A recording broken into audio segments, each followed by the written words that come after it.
செம்பருத்தி பறிச்சுன்னு வரதுக்கு இவனுக்கு என்ன ஒரு மாமாங்க தேவையான உங்க அப்பா சிம்ம கர்ஜன கர்ஜன் இருக்க. என்ன பயந்துட்டேலா? நான் சும்மா தான் சொன்னேன்.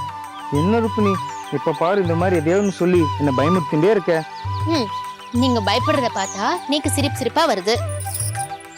இரு உங்க அப்பாட்ட போய் சொல்றேன். ருப்பு என்ன வேணும்னே சீன்றான்னு சொல்லிக்கோங்க. நீக்கு யார்கிட்டயும் எந்த பயமும் கிடையாது. எங்க அப்பாட்ட கூடவா பயப்பட மாட்டேனே? வேத வித்யா அலங்கார பிரம்மஸ்ரீ சோமசேகர கணபாடிகள் கிட்ட நீக்கு ஏகத்துக்கு மதிப்பும் மரியாதையும் இருக்கு.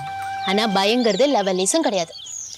சரி சரி, அப்பா வரத்துக்குள்ள நீங்க போய் பூஜையில கலந்துக்கோங்க. இந்த பூவை நான் பறிச்சுன்னு வரேன். அப்படின்றியா? சரி போங்க.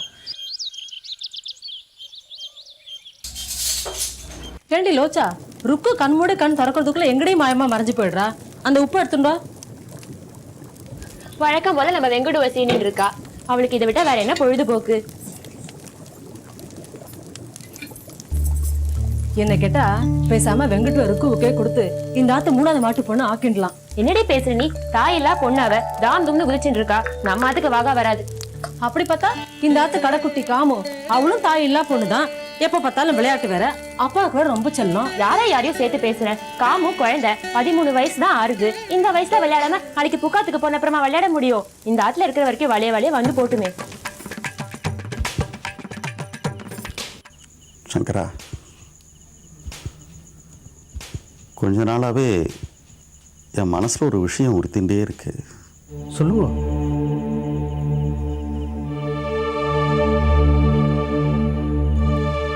நம்ம காமுவுக்கு காலாகாலத்தில் ஒரு கால் கட்டு போட்டுட்டா தேவையில்லைன்னு தோன்றது. அவ சின்ன குழந்தை ஓடி ஆடி விளையாடின்னு இருக்கா. தெரியும். இன்னும் 1 வருஷத்துக்குள்ள அவளுக்கு கல்யாணம் நடக்கலைன்னா அதுக்கு அடுத்து 5 வருஷத்துக்கு நடக்கிறது துர்லபமாக இருக்கும். இன்றைக்கி நல்ல முகூர்த்த நாளாக இருக்கு.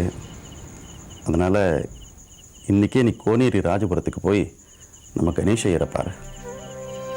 நல்ல மனுஷன், மகானுபாவன். நம்ம காமுவோட ஜாதகத்தை அவர் 2 கொண்டு போய் கொடுத்துட்டு வா. இது பாரு, முக்கியமான விஷயம். இந்த விஷயம் காது வச்ச மாதிரி இருக்கணும். யாருக்கும் தெரியப்படாது. சரிண்ணா, வரேன். சீக்கிரமாக போயிட்டு சீக்கிரம் வா. அசாத்திய சாதிக சுவாமின்னா சத்தியம் தவிர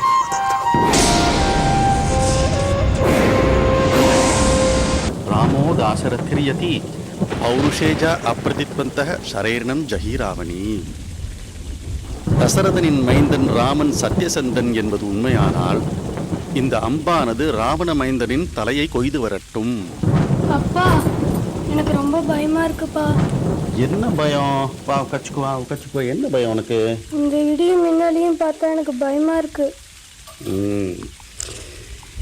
இடி இடிக்கும் போது அர்ஜுன பல்குண பார்த்திபா அப்படின்னு சொல்லணும்பா. ஆனா எனக்கு எல்லாமே ஸ்ரீ ராமச்சந்திரமூர்த்தி தான். இன்னைக்கு கதையில நம்ம ஆத்து ராமர் படத்தை பத்தி ஒரு கதை சொல்றேன்னு சொன்னீங்களே, எத்தனை தடவை அந்த கதையை கேட்ப நீ?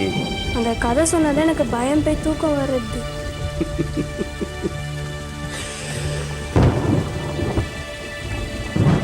ஒரு 10-15 வருஷத்துக்கு முன்னால ஒரு நாள் அதிகால வேலை திடீர்னு ஒரு சொப்னத்துல ஸ்ரீ ராமச்சந்திரமூர்த்தி தரிசனம் கொடுக்கிறார். கோதண்ட ராமரா. அதுல என்ன விசேஷம்னா, சாதாரணமா ராமர் பக்கத்துல ஹனுமன் உட்கார்ந்து இருக்கிறது தான் பார்த்திருக்கோம். ஆனா அங்க நின்று இருந்தார்.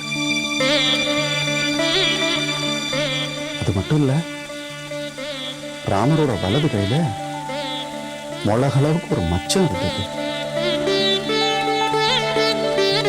இந்த காட்சியை பார்த்ததும் நான் அப்படியே மெய்சிலிர்த்து போனேன்.